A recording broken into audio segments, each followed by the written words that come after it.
Today, Fez is the hot new game on the block, even though nobody knows how to beat it yet. This is CheckPoint.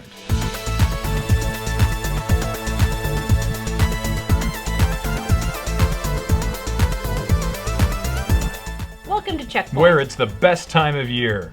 Springtime? Tax refund party season. Yep, in fact, there's my accountant right now. The party is now BYOB.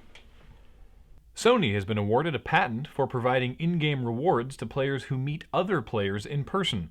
We're glad you want us to get outside, Sony. We'd just rather it wasn't with Cockknocker69.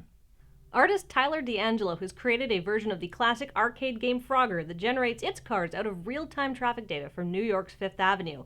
Just in case the original wasn't difficult enough, now you can contend with New York cabbies. Presumably, the alligators have been replaced with tourists asking you to take their photo in front of the Apple Store. When has gamification gone too far? Well, let us tell you about JUMALA, the video game creation system that lets users either build fully 3D games from scratch or modify existing template games. As users design their games, they earn JUMALA Spark, an in-app currency with which you can buy things like additional character models and construction tools from the in-app store. I'm sorry, did you want to make a game? You have to play a game to do it. This is like Photoshop not including the clone tool until you've successfully resized 10 images. It's time for another installment of retailer-specific pre-order bonuses.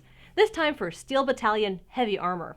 Depending on who you order the game from, your mech or vertical tank, as the game calls them, will have either leopard print armor, cheetah print armor, or even zebra print armor. They all offer actual gameplay bonuses, but they come at the cost of your vertical tank looking like a cougar's clutch purse.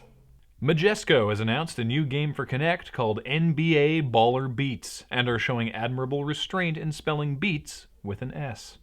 NBA BB is a music rhythm game in which you use the Kinect and a real basketball to match your dribbling motions to the game's music, which actually sounds like a super awesome use of the Kinect, except for everyone who has carpet in their living rooms. Also, nobody else has ever botched a dribble and had the ball take a wild bounce off your feet. I hope your TV is Spalding-proof. CCP's new White Wolf MMO will be structured for emergent gameplay with a sandbox toolset and the imagination of players. So it'll either end up like CCP's other game, Eve, a thrilling financial management simulator, or Second Life, which I'm not touching, at least not without gloves. 1,000 people applied for 6 open positions at Peter Molyneux's new game studio, 22 Cans.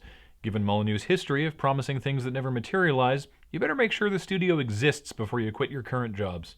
Award-winning indie game Fezzes has finally been released, and everyone is now discovering that the game is full of what experts call cryptic shit. If you run the soundtrack through a spectrograph, you see secret pictures.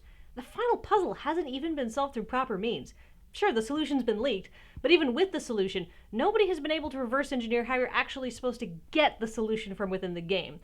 Phil Fish has clearly resolved the problem of 3 years to make a game, 3 hours to beat it. He spent 5 years making the game, and by God, it's going to take you 5 years to see it through. Good point, Kathleen. Fez is a great game. Where did you get that Fez? Well, not from Canadian auteur game developer Phil Fish, if that's what you're suggesting, and how dare you? Are you doing some sort of weird viral marketing thing for Fez? No. Is that what you would say if you were doing a weird viral marketing thing for Fez but wanted to deny it? I plead the fifth. We're Canadian. We don't have amendments. Crap.